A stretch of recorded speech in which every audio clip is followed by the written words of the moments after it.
I'm going to quickly talk about the referees with the Arsenal-Liverpool game, seeing as we're on this at the moment. So obviously, disallowed Havertz's goal, should have had a corner at the end, should Van Dijk have been sent off?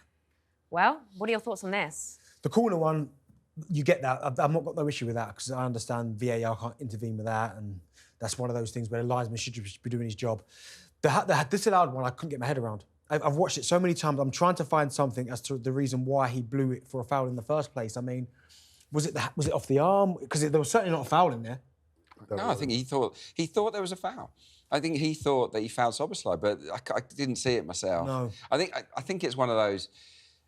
It's 25% a foul. Like you could see it that way, but it's certainly, it's an unfortunate decision. It's another sort of piece of bad fortune for Arsenal. What really irked me was that he hesitated to blow, and he didn't blow until he saw Havertz was about to score.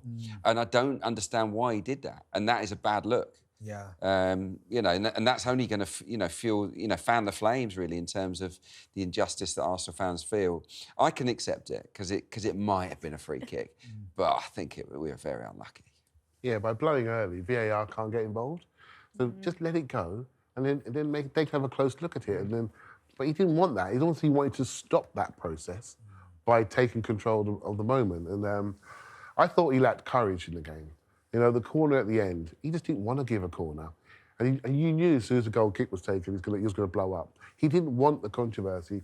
I felt we'll always argue about decisions, we always will. But I felt he lacked real strength and an understanding of the game. There were so many aerial challenges in that game where I felt that the Arsenal player who was dominant position to win it were being affected in the air. And what that does, that affects the second ball. The second ball is a big part of the game. That controls momentum, controls flow, controls your territory on the pitch. If you have an understanding of the game, just because someone wins it, if they're being affected, that means you're creating a problem. You have no understanding of football. And that really worries me, because all of us watching understand the game. We know what's happening here. We know the importance of second balls. Look at our two midfielders. They're bought for second balls, Marino and Rice. They are hoovers. So it's very important. I think he showed a lack of courage and lack of football understanding, particularly in the contact situations. So. It's a strong one to say. If VAR could have got involved, what do you think would have happened? With the disallowed goal? Yeah. The only thing I'd say is that right at the end of that goal, I think someone gets thrown into the net when Gabriel Jesus. So that would have been a foul, of course, because that is a foul. I think it's Trent or Robinson gets a completely throw. I think Gabriel Jesus just throws him into. That would have been a foul. But allow it to get to that point. Let it breathe. I think before, it was a couple of weeks ago, I can't remember what the game was. The referee just blew way too quickly and it completely stopped another team scoring. But if you're unsure, which I think it was, because no one can look at that incident and go, that's 100% a foul. If anything, you're looking for it, where can I give a foul? Just let it play out. And if the worst comes to the worst, it goes to VAR, then you review it. But to blow up so quickly, I just thought, come on, Anthony Taylor, understand the game, the context of the game, the surroundings, what it means for both teams. Just kind of let it breathe. You don't have to have that main character syndrome. It's not all about you, that particular game. And if you look at other European referees, they are so good because they go under the radar. You don't even know that they're there. But our referees, all of a sudden, have to do something in every single game where we're always talking about them. Whereas you watch Champions League football, Europa League football, even Conference League football, you don't even need a ref, because the ref gives the decision, you get on with it. But we sit here and have the same conversation every single week. Do you think we are too familiar with these referees? Because we know them so well now, and they know the players so well, and they take almost narratives from the media, etc., on certain players and certain clubs. They referee certain clubs differently because of things that are around them, surrounding them. I feel so familiar with these referees. And when I watched the Shakhtar game in the week, I just watched it. It was it was easy. You dread watching matches, and for fear of a bad decision ruining it. That's how I feel this season, and I don't get that with the Champions League. I think the time has come for maybe the Premier League to look outside the UK and to bring in the best referees on the planet. It's supposed to be the biggest and the best league. We don't have the best officials, unfortunately. But you know as well, Adrian, if they, I'm guessing English referees would probably get the ump with that, would be better at your job then. Yeah. And I 100% agree with you, because it sounds simple, but we see the Premier League as the best product in world football. Everyone's trying to catch up to the Premier League. We haven't got the best officials. We haven't. Now, Howard Webb is at the top of that. Surely he can understand. He comes on every single week talking about, we should have given this decision. That club gets an apology. if that's the case, then you go, do you know what? We've tried it. We've got the best product, but it's not matching up. So let's get somebody's. We've got deep pockets, the Premier League. Bring somebody's European officiators over to the Premier League, and then hopefully that lifts the standards of the English referees. Because at the minute, it's not happening. It's not working. We're joking about Ten Hag today, and he was probably going to lose his job anyway. I wish we'd have played him before he did lose his job. But, you know, that penalty that they conceded yesterday, Manchester United, was a joke. Yeah. And this is serious.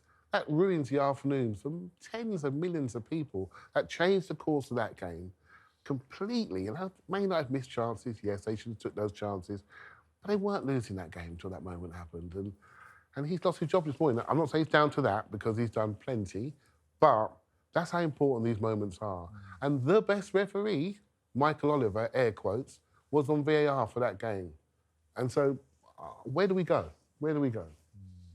Yeah, you're right. Where do we go? But so let's move on to the lineup. 4:15, the lineup drops. How were you feeling, Clive, when you saw that happen? Because obviously there was a lot of talk last week about who was going to be in it.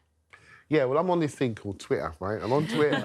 Really? What's that? We can see, It doesn't exist anymore, does it? And, It doesn't. we can see the players walking around in their hoodies trying to hide, but they can't hide from us. So we had a good feeling that Saka and Timber would be available. And so that sort of picked it. I wasn't sure how we were going to line up totally. I wasn't sure if Tim was going to play centre-back or left-back, but left-back was the right decision. And Ben White rolled inside and was superb. So, but I will say that having names on team sheets is one thing, but when they've done 20 minutes of training and their legs go stiff towards the end of the game and rigor mortis sets in, then you know you have a problem, you know, and that's what seemed to happen with our game. Yeah, look, the fatigue, I think, hurt us in the game. I like the team. It was the right team to select. Unfortunately, obviously, with the injuries to Gabriel and Timber, we were weakened again. I just felt there were too many players on the pitch that either had too much football or not enough football. We were, you know, really struggling, I think, fitness-wise towards the end of that game. Running-wise, wait for this number, by the way. We ran 6.5 kilometres further than Liverpool in that match. So Arsenal are incredibly industrious. Arsenal are a really hard-working team with the ball and without it. There isn't a front two that graft harder than Havertz and Trossard. Numbers-wise, there isn't. In terms of the distance they cover, the intensive runs, the sprints, they really work their socks off. And it's what makes Arsenal so hard, you know, such a hard team to beat. But I felt like it impacted us in that second half, and it stopped us, or it made it much more difficult for us to get out of our own half when Liverpool pinned us in, and that was a problem. Do you know, it surprised me. I know it ended up 2-2, but it surprised me that Liverpool didn't sense that and really go for it, because there's not too many times I really thought they put us under pressure, knowing that we probably were fatigued, we were on our last legs. They didn't really put their foot down and really go and try and win the game, which surprised me. I mean, listen, it's a positive for Arsenal, but yeah, I think fatigue towards the end definitely set in, but I think they did a good job. It'd be interesting to see what he does next, though, with the team, because obviously how bad Gabriel's is, how Timber obviously went off, Saka with the minutes that he played. Team selection in the next game will be interesting to see. But Ben White, as you said there, I thought was wow.